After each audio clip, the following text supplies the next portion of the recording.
Perkenalkan, nama saya Abdul Rauf Faradi Julianto, NIM 1751400025, kelas A, semester 6, Prodi FKIP BK. Perkenalkan, nama saya Sandra Mareta Kusuma Putri, NIM 17514031, semester 6, kelas B, Prodi Bimbingan Konseling. Perkenalkan, nama saya Rizal Bernita Murtopo, NIM 17514023, semester 6, Prodi Bimbingan Konseling. Perkenalkan, nama saya Fatimah Muslika dengan NIM 17514022, kelas A, semester 6, Prodi Bimbingan dan Konseling. Perkenalkan, nama saya Erika Adi Pratama, NIM 17514069, semester 6, kelas B, Prodi Bimbingan Konseling. Di sini saya Yohanes Alfian Aldufetiawan.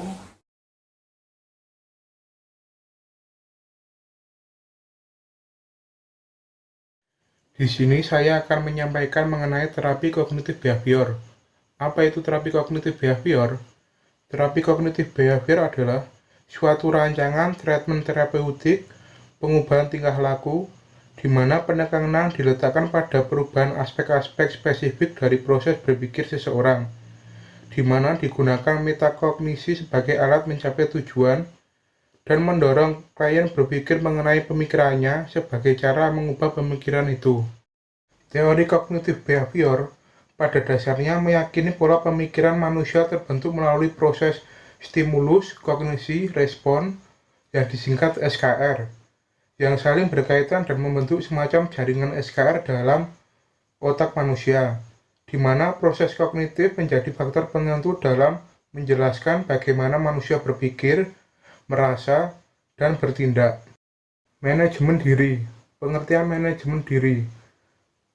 Menurut G, menyatakan manajemen diri berarti mendorong diri sendiri untuk maju, mengatur semua unsur kemampuan pribadi, mengendalikan kemampuan untuk mencapai hal-hal yang baik, dan mengembangkan berbagai segi dari kehidupan pribadi agar lebih sempurna.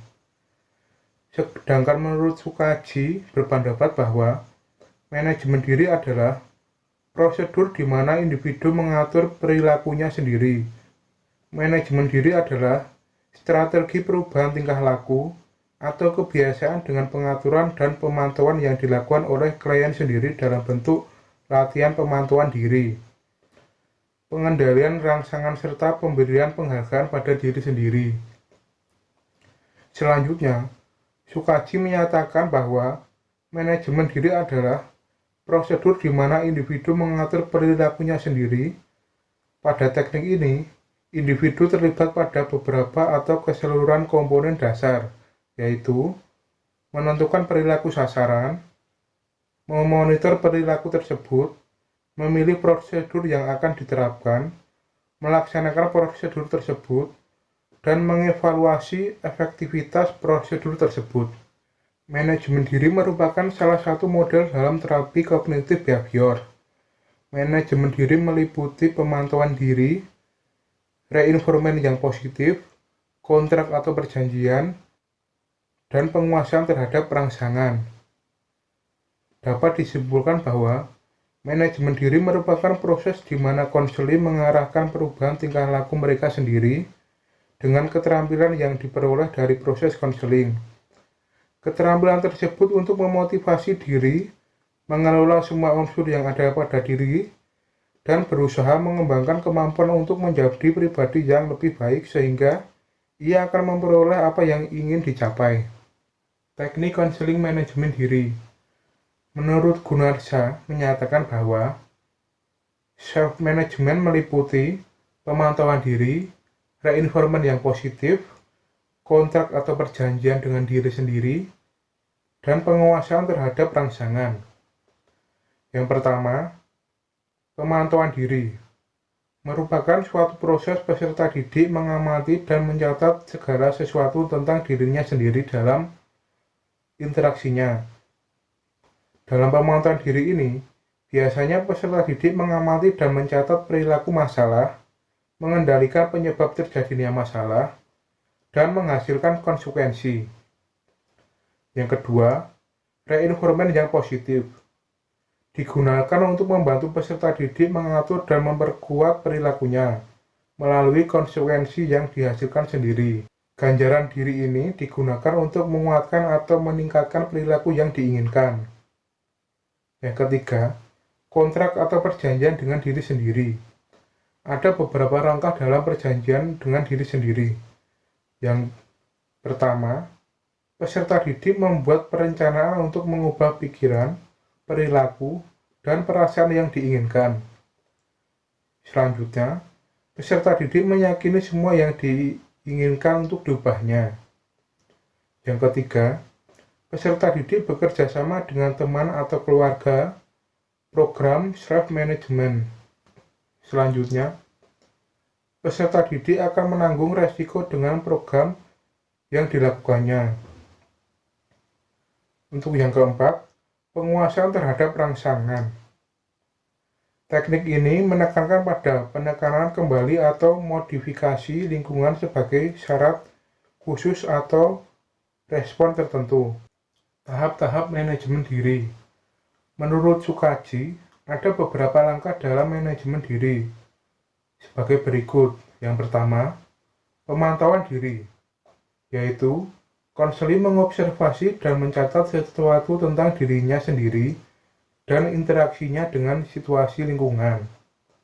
Yang kedua, kontrak atau perjanjian dengan diri sendiri, yaitu membuat perencanaan untuk merubah tingkah laku. Yang ketiga, reinforcement yang positif, yaitu untuk memperkuat atau meningkatkan respon yang diharapkan dari stimulus dengan menggunakan beberapa bentuk. Yang keempat, penguasaan terhadap rangsangan, yaitu penyusunan kondisi-kondisi lingkungan yang telah ditemukan sebelumnya, yang membuat terlaksananya atau dilaksanakan tingkah laku tertentu. Kondisi lingkungan berfungsi sebagai tanda atau anteseden dari suatu respon tertentu. Dengan kata lain, anteseden merupakan suatu stimulus untuk suatu respon tertentu. Sekian yang dapat saya sampaikan. Apabila ada kurang dan lebihnya, saya mohon maaf.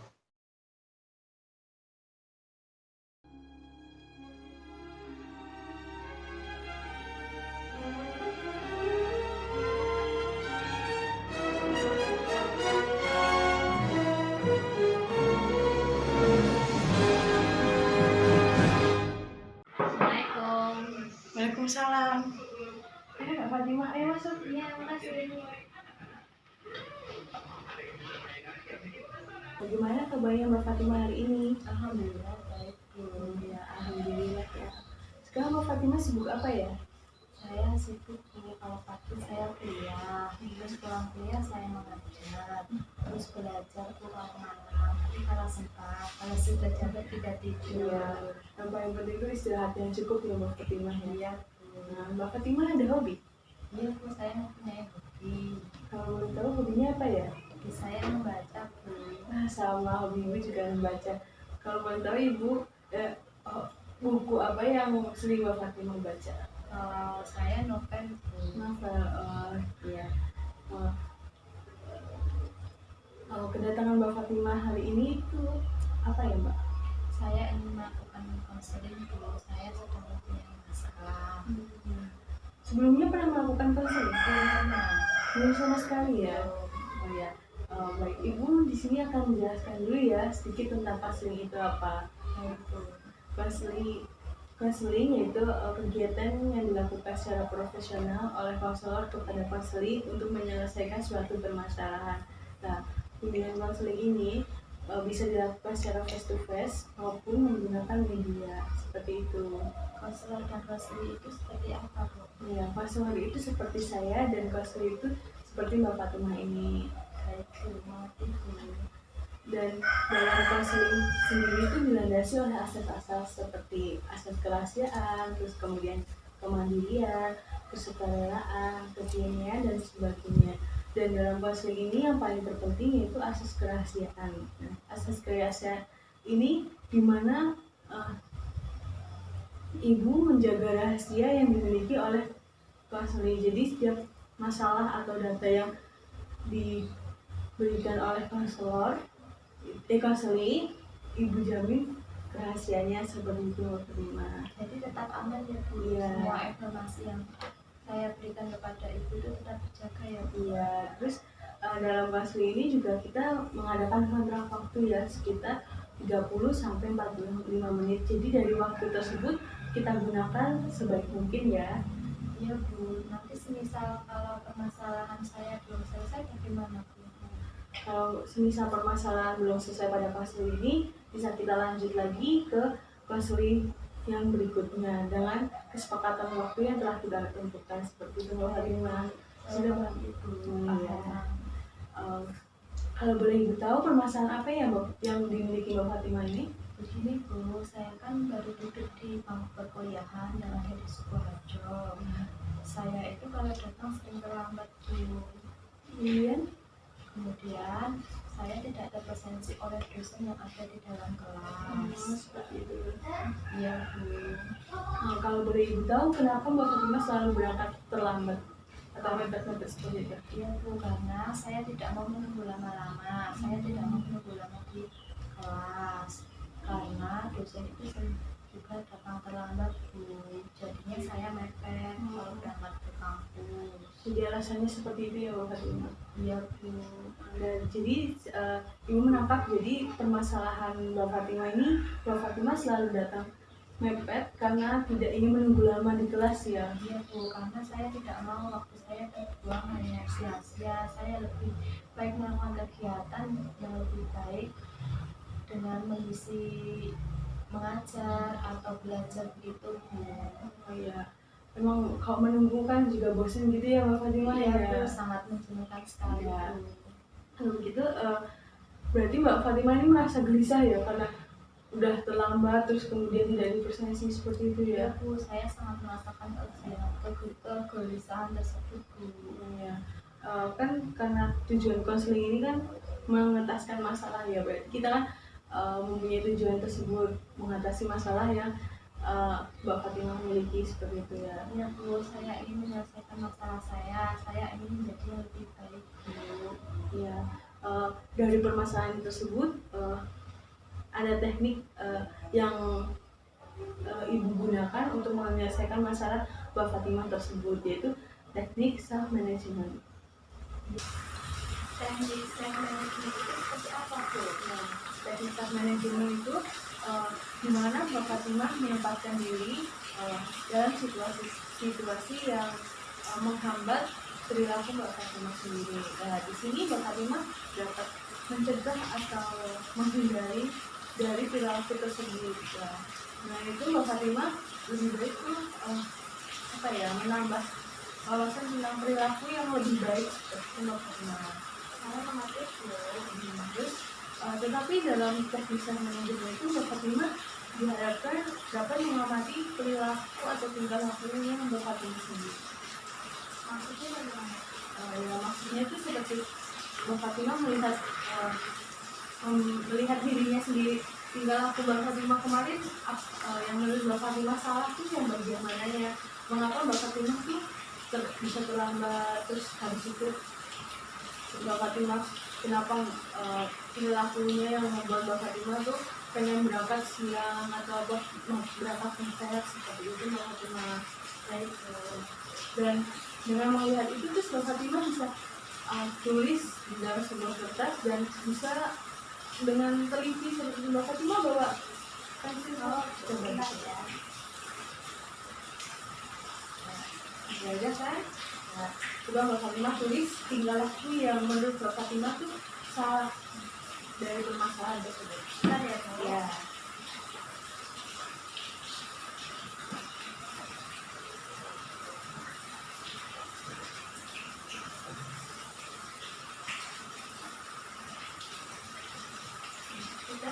Udah ya. Kan berarti sekarang Mbak Fatimah udah tahu ya tingkah laku yang menurut Mbak Fatimah salah itu. Nah, setelah itu Mbak Fatimah coba tulis target apa yang ingin Mbak Fatimah capai. Maksudnya bagaimana? Kan Mbak Fatimah tadi masalahnya kan karena datanya mepet, terus tidak presentasi, terus kemudian telat lah ya. Nah, itu target apa yang pengen Mbak Fatimah capai biar hal itu nggak terjadi lagi? Ya kan, udah tidak.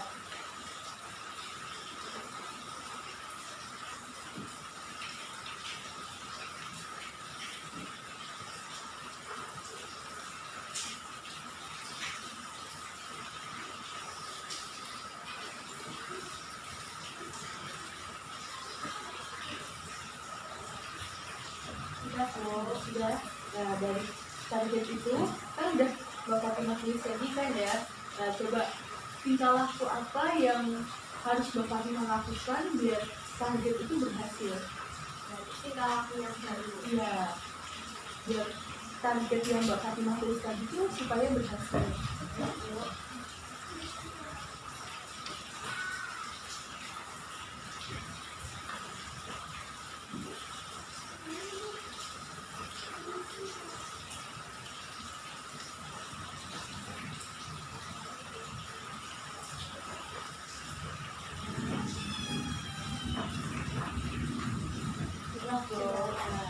Kan udah tuh ya, udah semua kan berarti ya. Coba dia lagi dari ketiganya itu juga apa yang Mbak Fatimah harapkan atau inginkan biar masalah Mbak Fatimah teratasi.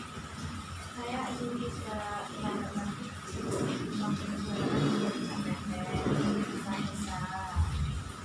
Udah, coba kan udah berarti Mbak Fatimah kan udah tahu ya targetnya apa. Nah, upaya apa yang Mbak Fatimah harapkan biar target tersebut berhasil? saya akan berangkat lebih pagi. Saya akan mempersiapkan waktu lagi sampai di kampus. Saya akan menunggu dosen. Maksudnya nggak perlu lama dulu. Ada yang bikin waktu di perjalanan. Soalnya kan perjalanan juga tahu. Saya juga capek dulu. Nah, ya itu paling penting ya. Jadi lebih berangkatnya lebih awal ya kan karena kita pas berangkat kan tidak tahu kondisi di jalan ya, misalnya udah berangkat terus ternyata di jalan macet, kemudian ada perbaikan jalan harus muter, itu kan menambah waktu lagi kan, daripada nanti kita buru-buru pas berangkat terus malah kalau buru-buru kan nanti orang sebenarnya lebih capek ya, kita sampai kampus lari-larian naik tangga kayak gitu kan lebih capek ya. Emang lebih efektifnya lebih baiknya kita berangkat lebih awal. Emang menunggu tuh lebih bosan ya, tapi kan mesti di dalam kampus itu kan masih ada temen juga. Nah, nanti di dalam waktu luang tuh bisa kita buat istirahat, terus ngobrol sama teman-teman kita, terus bahas tugas atau bahas materi lah sebelum kuliah itu berjalan seperti itu. Saya suka mengerti. Saya ingin bicara Apa Mbak Fatimah sudah sedikit lebih lega? saya sudah sangat Ya. Coba dari yang kayak yang Mbak Fatimah targetkan tadi itu coba dilaksanakan. Walaupun mesti awal percobaan dalam melakukan hal itu kan berat ya, coba lakukan secara perlahan. Nanti siapa tahu nanti perlahan nanti kemudian lebih bakal lebih enjoy. Seperti itu Mbak Fatimah. Iya Bu, saya akan menyukainya walaupun nanti agak sedikit sulit untuk menyukainya karena kan kalau mau berubah yang lebih baik itu juga sulit kan. Semua itu kan butuh proses untuk Mbak Fatimah. Ada yang ingin Mbak Fatimah tanyakan lagi? Bukan Bu, saya suka sama kakak. Ya. Berarti permasalahan ini kan tentang masalah kelas ya. Ibu harap Mbak Fatimah dapat berubah lebih baik lagi, dan apa yang Mbak Fatimah targetkan tadi itu dapat tercapai walaupun prosesnya mungkin lama atau kita tadi semua kan bisa proses ya.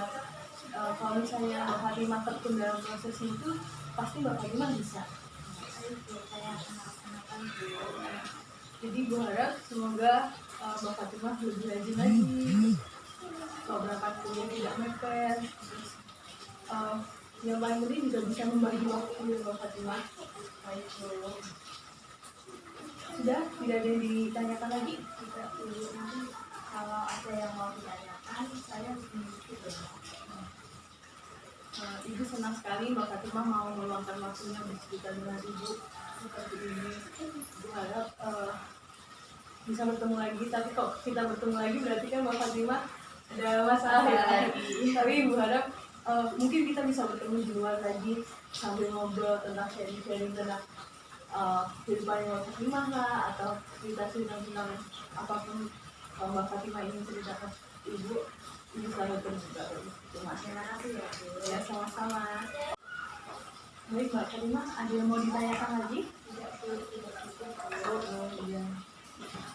Mungkin itu ya Bu, terima kasih atas waktunya, terima kasih atas pemberian penjelasannya, saya ucapkan ya Bu.